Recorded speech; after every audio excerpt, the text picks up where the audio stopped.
Welcome, everybody. A happy new year to you all, and welcome to the fourth in our series of Better Marketing WFA podcasts. For those of you that haven't seen, we started with a fantastic one on diversity and inclusion. We, of course, had a look at what brands were doing during COVID in 2020, and we ended the year with Sir Martin Sorrell, who was fascinating. But we start the year in very exciting fashion. I'm absolutely delighted to welcome my successor as president and the CMO of Mastercard, the wonderful Raja Rajamannar. Raja, hello. How are you, sir? I'm doing good, David. Thank you very much. Wonderful seeing you again, and hope you and your family are doing well. We're doing very well, all things considered. Thank you. And how about you? How have things been? How was 2020 for you? 2020, in an ironical way, has been extremely good and kind to me and my family. Fortunately, none of us caught the virus, so we are very grateful for that. But also, it has been very productive. I guess all the time that I have been spending traveling around the world, I actually could focus on writing a book. So COVID helped me write and finish a book, which I feel very good about. It's called Quantum Marketing, and it's about the future of marketing and how marketing will be done in the impending fifth paradigm, as I call it, where marketing is going to be totally disrupted and you need to reinvent and reimagine everything. So I could focus on that, finish the book, and HarperCollins Leadership is publishing it. And it's being released on the 9th of February. So waiting anxiously for that. I've been reading a lot. I've been meditating a lot. I have been working out. So it's been very good. And of course, I have been eating a lot too. Well, hence the need to work out. I think we've all been doing the same. But wonderful to hear about your book and the fifth paradigm, which sounds like a science fiction film I've yet to see. I mean, is that based on what you were living through in marketing in 2020? Did you see lots of transformational activity there? There were some elements of it. But the way I look at it, David, marketing has been continuously evolving, right?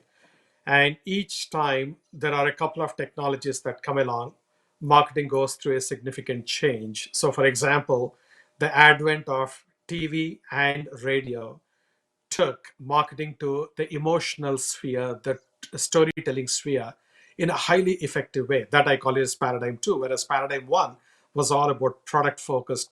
Market the best product, and it's at the right price, so go and buy my product. It's all product feature focused. When internet and data analytics came about, that was the beginning of the third paradigm of marketing, which really resulted in digital marketing, data driven marketing. In 2007, when Facebook has come about, iPhone has been launched, these two have totally altered the marketing landscape yet again. And that was the birth of mobile marketing and social marketing. Now, each one of those shifts in the paradigms were facilitated or caused by two technologies at a time. Now we are at the verge of the fifth paradigm where we are being bombarded by a tsunami of technologies, more than a dozen technologies. It's AI, AR, VR, Internet of Things, smart speakers, wearables, connected cars or autonomous cars, drone delivery, 3D printing, 5G. It's like crazy. 12 of them are coming, and each one of them has a very profound impact on how marketing will be done. And we have to reinvent marketing. Now, in the world of physics, they would say that physics is the science with which you try to understand how things around you work in the physical world through the laws of gravity, electricity, magnetism, and so on. But when mankind discovered outer space or the subatomic spaces, or when objects were flying very fast, close to the speed of light, classical physics was totally breaking down, and that gave rise to the birth of quantum physics. In the same way, marketing, classical marketing is failing already today, and it's going to be totally unproductive and useless into the future. And every aspect of marketing has to be reinvented. And that new way of marketing is what I'm calling as quantum marketing. So, what is quantum physics to physics? Is quantum marketing to marketing. That's how I would like to characterize the whole thing. I'm very excited about it. Some of the things that I have written in the book are already beginning to happen. COVID has accelerated some of the, I thought something which will take 2 3 years is already beginning to happen. So I feel very good about that in terms of the direction with which I have been going. And it was most gratifying for me when I ran the manuscript past some of my peers, other CMOs and some CEOs, etc. I got some extraordinarily positive feedback I'm very blessed about. And somebody was actually one of the CMOs from General Mills. He was comparing my book to Copernicus's book, which changed the view of the world, and that my book will change the view of marketing. I said, well, it cannot get better than that. I said, this is an amazing endorsement and a fantastic word of encouragement for me. So can't wait for the book to be launched and very excited about it. Listen, Raja, neither can we. I know it's going to be published February the 8th in the US and Australia, I think you said, and in the UK the 18th. Can't wait to read it either. Sounds deep and rich, but can we go back to the beginning of your marketing journey? Because I was fascinated when I first learned that you started off in marketing as a one-man band in an Indian paint company. And here you are writing the new future of marketing as the CMO of Mastercard, as the president of the WFA. What was your journey? How did you get from there to here? I joined a company called Asian Paints, and I was the founder flunky of a three-man department, which they call it as product management group. And it was fascinating for me. In the very first week, one of the directors of the company had actually run into me. And he said, Raja, welcome to the company and all. Tell me, we are already a market leader and we don't have a marketing department. We didn't have one till now. So tell me, what exactly will marketing do for this company? And that was a little bit of a shocking question to me, and something which set me really thinking at that point in time. And I think till date, it is probably one of the most important questions that I have ever heard, because that's a question exactly I ask whenever I get into any company or whenever I'm revisiting my strategy, saying that what is the role of marketing here? Why does marketing exist? What is the expectation from it and how does it move and so on? In any case, I was there at Asian Paints for about 3 years, and then I moved to Unilever. And Unilever, it was a phenomenal experience there, which is in India considered to be the school of marketing. When I got the shock of my life when they said you have to start working in sales for about 2 3 years before you can move to marketing. And I always had, relatively speaking, a low opinion of sales. I thought sales is meant for people with low IQ, but with a high gift of gab. And that's how they would actually succeed. And I think those myths were busted when I went to sales and discovered how exactly marketing warfare is fought on the streets and in the shops. Fighting against the likes of Procter and Gamble and Colgate and all this. It was a fantastic experience. I was there initially in sales, then I moved to marketing. And then from there, I got selected by Citibank to be their marketing and sales director for their newly launched credit cards business. And then I grew up over a period of time there for 7 years. I was in Dubai managing the consumer banking products. And from there, I moved to London through Citibank, became the regional head of all the consumer lending products or the consumer assets like auto loans, personal loans, mortgages, etc. From there, I moved to New York. I was the global head of business development. Then I was the chairman and CEO of Diners Club North America, which was a fully owned subsidiary of Citibank. Then I became the head of core credit cards for North America. And then I moved to healthcare for 4 years, where I was handling a bunch of areas like mergers and acquisitions, in addition to being the chief executive of international operations for one of the companies. And then I joined Mastercard eventually. And this is my 8th year at Mastercard, and still sort of enjoying my stint here. And we're having fun doing a ton of things. So it's been a very eclectic journey, not something which I planned every stage, but opportunistically things kept coming up, and I saw some of them. I liked them, and then I moved into those areas, and so here I am. Fantastic. And of course, across that time, what you've also seen transform is India. Um, I think you go back to India on a fairly regular basis. How are you seeing things in India? And give us a perspective on developments in India, Raja. So I go to India typically twice a year. My family members are still in India, so I keep in close connection with that country. And it's one of our very important countries as well from Mastercard perspective. I think that country is undergoing a dramatic transformation for the better. And I think the way technology is taking root, at one point, I think the big boost was through the IT sector. but now it's really getting broadening much beyond that. Like, for example, supply of organic foods around the world. That's something which is proving to be one interesting area.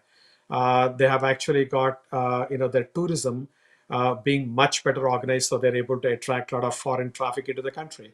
They're getting a ton of foreign direct investment into the country. Telecom has been booming like anything.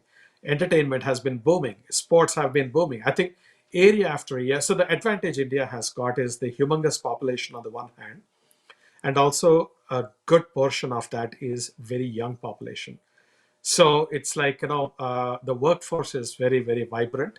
So I think the country has got a ton of potential, as I see, and it is delightful to see the kind of progress that the country has been making. And of course, there are tons of things that they have to still do in terms of whether it is the quality of infrastructure in many countries and it is access, because still it's a very poor country. Large population is below the poverty line. So there are tons of challenges like that, but I think the country is on the right trajectory and it moving forward so rapidly, it gladdens my heart. Delighted to hear, Raja. And if we may, turning back to 2020 with your WFA hat on, I mean, when you've looked at how marketing has responded, um, maybe some lowlights, maybe some highlights, what's your overall take been of the performance of marketing? So, David, I would say that there have actually both the highlights and the lowlights. And starting with the lowlights, I think as an industry, many marketers across the board have lost significant portions of their budgets, unfortunately. But that's completely understandable, given that many of the companies are under such intense revenue pressures. And on the other hand, uh, many companies, as a result, have gone dark. So marketers in some companies have chosen to not spend money to be present and visible, which is a mistake, I think, because at times of crisis is when consumers and customers expect you to be visible and be present. So some companies have chosen not to be. The third area, which I think is a low light as well, is uh, the entire marketing landscape almost emerged into one common sea of sameness. Everyone was looking identical. Everyone would talk about the same themes. You could not really distinguish what one brand is saying from what other brands are saying. So it was all sort of blending together into one mess. I think those were the lowlights. But on the highlights, I would say that marketers have been incredibly agile and they pivoted their strategies to new normal or new environment. They have been incredibly resilient and they have actually done some fantastic work in terms of contributing something genuinely for the social good. Many companies have come out and either made donations and things like that, but from marketing perspective, I think they have taken the social causes to heart, and they were very purpose driven in many cases, and they have done a fantastic job and making a difference to the society in their own way. So I would say those have been really very good. And overall, I would say it has been a mixed bag from that perspective. And hopefully, with 2021 coming in and vaccines coming in now, hopefully life will be different and better this year. But we got to wait and see how it all shapes up. And I know that you've always been personally driven by purpose and doing the right thing, and obviously you now have the privilege of working in a very purpose-driven company. I think one of the lowlights for me last year was to see people virtue signaling and trying to be purposeful, but actually a highlight has been employees calling out companies for not doing the right thing. Notably, I think some of the responses to Black Lives Matter, I was particularly struck by the response of Nike employees who were calling out Nike. We're going, hang on a minute, we say that about our brand, but the company is not like that. I mean, how have you seen Black Lives Matter impacting activity? And obviously, as you sit in Cincinnati, the States has been through some real turmoil apart from COVID. I mean, how's that impacted things? So I think you hit the nail on the head, David. Many companies are anxious to be politically correct. And they cannot be silent given the nature of the topics, and they have to say something. And what they have to say something is something which should be acceptable as politically correct. And that has led, I think, to a lot of, I would say, facading in many cases. And what marketers have to realize, and what any company has to realize, the audience, they are not idiots. They can see through you. They can see through your facade very easily. You have to be committed for the long. You should go beyond lip service and cute ads into real, tangible actions. And you don't B test. You let somebody else recognize the good work that you are doing and let the good work speak.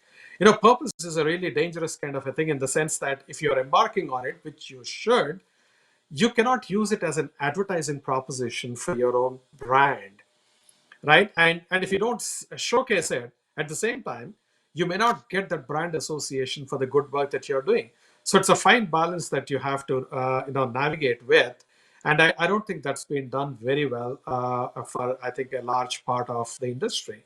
In spite of all the unfortunate incidents that happened, like George Floyd's murder and so on, as unfortunate as they are, I think they have been a major wake up call to the entire society to say, this is not how you behave in this day and in this age in such barbaric ways, right? And that Yeah. inequality and that unfairness has to end somewhere. I think that is something which is really a positive outcome, but now it needs to translate to positive actions and positive improvement in the society in total. The insurrection of the Capitol Hill and all that, it was unbelievable to see what's happening. I said, my God, this can't be happening here in the United States. How awful. And I think the society is very divided. And I will sort of be watching and seeing how this all shapes up because it also involves the security of people, the security of communities, and how people will sort of react eventually to whatever happens, impeachment or no impeachment or whatever else it is there. At the end of the day, I think the country has to come together once again and hopefully march forward, putting everything behind and collectively good with some level of unity. I was having dinner when I think my eldest son sent us a WhatsApp message saying, put CNN not on now, and watched it with absolute horror. Although the whole contrast of you're sitting in London locked down with COVID and you're watching this stuff happen, it was beyond comprehension. Can I come back to something closer to home? I loved one of your pre-holiday posts on LinkedIn, Raja, when you were talking about Mastercard Data and what Mastercard Data was showing in terms of shifting usage patterns. And you must have extraordinary data on what's this doing to purchasing. How are people responding? Are they buying more locally and so on? Perhaps you could share some of that with us. Yeah, see, I would like to actually start off with a quick disclaimer, which is whatever data that MasterCard analyzes, it is all anonymized and it is aggregated. So we don't have individual personally identifiable information whatsoever. So I just want to make sure that from a privacy point of view, we maintain the highest levels of standards and we follow through those. Now, in terms of the overall analysis, if you look at it, it's been fascinating. Now, countries like China have bounced back extremely well. I think countries which went into COVID, sort of it moved like a wave around the world, right? And different countries were being impacted. So the countries which were first impacted, which is Far East essentially, they have been coming back up much better on the one hand. And countries, if you look at the rest of the countries in Europe as well as in South America and Asia and with the United States here, what you see is that domestic spending has almost bounced back to the pre-COVID levels, almost. There has been category shifts, right? So, for example, home improvement has gone through the roof. If you look at groceries, drugs, and those have again gone through the roof. E-commerce has gone through the roof. But obviously, all the hospitality industries, they have completely come down, whether it is airlines or whether it is hotels or restaurants, it has been brutal for them, and car rentals and so on. And I think it's very easy to comprehend. When you look at luxury goods, they seem to have bounced back in some countries, like, for example, China. And just the other day, I was having a conversation with the CMO of one of the luxury brands, and she was indicating that they are diverting a lot of their inventory now into China because the demand there has suddenly gone up so dramatically. And what we're also seeing is that from a consumer usage and attitudes perspective, there is a lot of pent up demand for travel. Emergence of waves 2 and 3 have dampened demand in some countries pretty clearly. But there seems to be the light at the end of the tunnel. Areas like home improvement are continuing pretty strongly. Groceries are continuing strongly. E-commerce is going very, very well. Cross-border is yet to pick up in momentum. Again, air travel is the one which is a key driver for that. Streaming services is going up dramatically. You have got online, what do you call, content consumption is obviously because you don't have anything else to do. That's going through the roof. So I think there are some big changes which are happening, and I think some of these will actually continue to remain even after COVID goes away. There are some irreversible changes that are happening. One is everything is going to be contactless or touchless, and everything is going to be remote. So people, for example, if you look at the business community, many people are saying, including myself, I said, actually my productivity did not suffer that badly. And just because I didn't fly to Germany or Japan or wherever else it is there, I have not missed that customer contact or the employee contact. Yes, I could do more things when I'm there physically, but then the time that I save by not commuting, I'm able to use it so well. It almost has become now a new norm. So even when I take the vaccines and I'm again beginning to travel, I think my travel component will be far lesser than before, and I'll be doing things remotely a lot more, as an example. Same thing students are saying. In some cases, they do miss interacting with other students and having that whole experience, but a good component of their learning is going to happen remotely. Telemedicine is again taking root in exactly the same way. Doctors and patients, they got put into this situation of a forced trial of telemedicine. And once I've experienced how easy and how good it is, I think that's going to take shape. So remote is going to be a big one. Contactless is another one, because even if you take vaccine, I think it has already now entered our psychology that we have to be socially distanced in some form.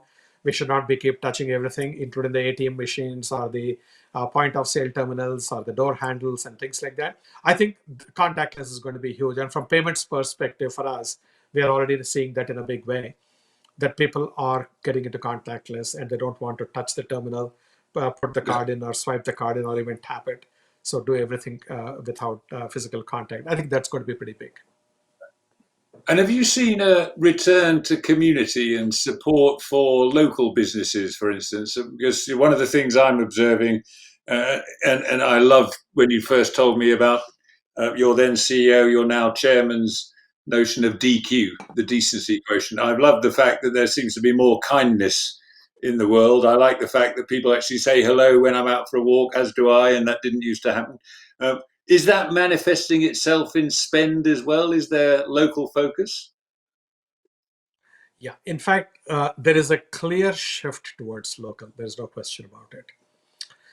But what the numbers will get hidden because of the dramatic increase in e-commerce. But if you peel the onion, local businesses are gaining prominence. And that's because people in communities are committed to their local businesses.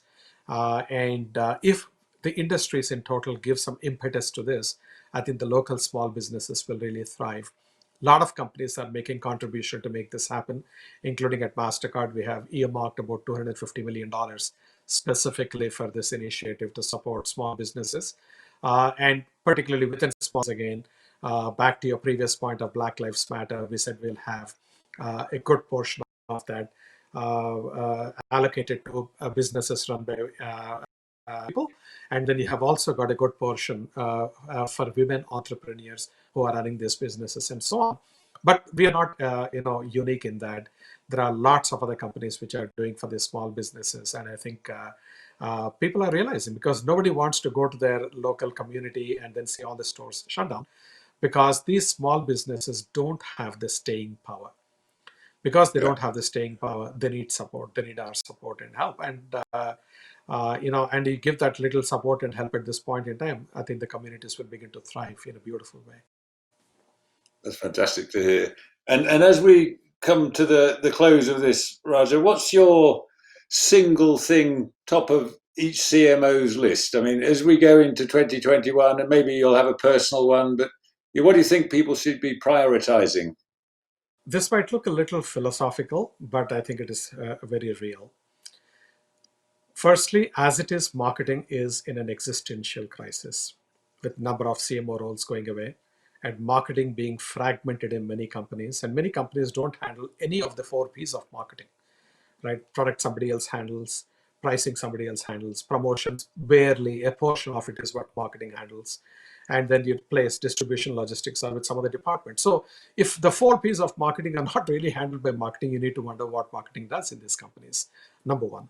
Number two is, I think there's a McKinsey study which has shown that almost three-fourths of the CEOs that were interviewed expressed no confidence in their CMOs or in their marketing teams, which is very scary. Now, part of it is because I guess marketers have been stuck in a classical mold where they talk of creativity and marketing metrics, etc. But the businesses are impatient on the other side, the CEOs and the CFOs wanting hardcore results. And they want ROIs estimated and clearly and accurately given to them, etc. Now, with the fifth paradigm coming in, with all these new technologies coming in, if marketers don't keep themselves up to date and learn these, they will become obsolete very rapidly. And I think the demise will be even faster. Now, for example, when you look at the paradigm three, when I said that internet and data has come in, till date, a number of CMOs, number of marketers have not educated themselves on data. And they are still operating from gut feel, which is not a bad thing by itself. Gut feel is, you need that judgment, you need that intuition, but you need to understand data because that empowers you so much more. And as a result of which, in this digital age, there have been disintermediate number of folks coming in from outside of marketing with brute computing power and taking over. So if you see a whole lot of marketing ecosystem now is driven and controlled by non-marketers, it's being driven by data scientists or by technologists more. So marketers have to take marketing back into their hands. So my first thing, top priority is they have to learn like crazy. They have to allocate time. They have to make sure that they know what is coming down the pike, and they have to make sure that they stay ahead of the game. Number two, they have to really operate more as general managers and not as marketing specialists, because I strongly believe the days of the marketing specialists are numbered. They have to be general managers with a deep experience and expertise in marketing, as opposed to functional specialists on the sidelines. That's not how it has to be. So this is what I would say is the one which keeps me awake, right from how do you get the right talent within your company in marketing communications to say that they should be not only classical marketers, but they should be futuristic quantum marketers, as I say. That is, I think, going to be extremely critical. It's not a one and done or a 1 year kind of a problem, but that we are in the thick of that problem, and you cannot ignore it, and you have to grapple and take control. And to just sort of go back to my book, that's what my book is also largely focused on, and to say that how should you really reimagine and reinvent yourself as a marketer, and your marketing approach itself, how it has to be reinvented and reimagined. Yeah. A couple of things that triggers. I mean, I've always wanted the marketing industry to conduct a survey for CEOs about their faith in management consultants, because if I look at the money that's gone into management consultants for consulting and not doing, just to kind of rebalance the books a bit there. I mean, and by the way, I also think a lot of management consultants say this in their own self-interest. It's no accident that McKinsey has lots of marketing practices these days. And of course, there are other consultants I could insult along the way. But I don't intend it with that. I mean, the second thing I think is, I've always seen marketeers as glue, especially around an exco table, because, and the glue comes from understanding customers and consumers and bringing a different perspective, because as things fragment, who's going to be the glue that keeps it all together? Of course, I think this is well captured in your general manager point as well. So some great challenges there. Well, listen, it's been an absolute delight to listen to you. I can't wait to read Quantum Marketing. And actually, I think we've done a good job of marketing quantum marketing. So let's hope the sales reflect that. Take care, Raja. Can't wait to see you in person. So I agree, remote working will continue, but do miss the human contact. It would be so nice if we were having a chat without a screen in the way, but we'll do that as soon as we can. Next month, we're going to be following one WFA Global Marketer of the Year, Raja, with another, Lubomira Roche from L'Oreal. will join us. She'll be adding, I know, more fuel to the digital fires that are going to light the future for all of us. Again, wishing you all a fantastic 2021. Thanks. See you next time.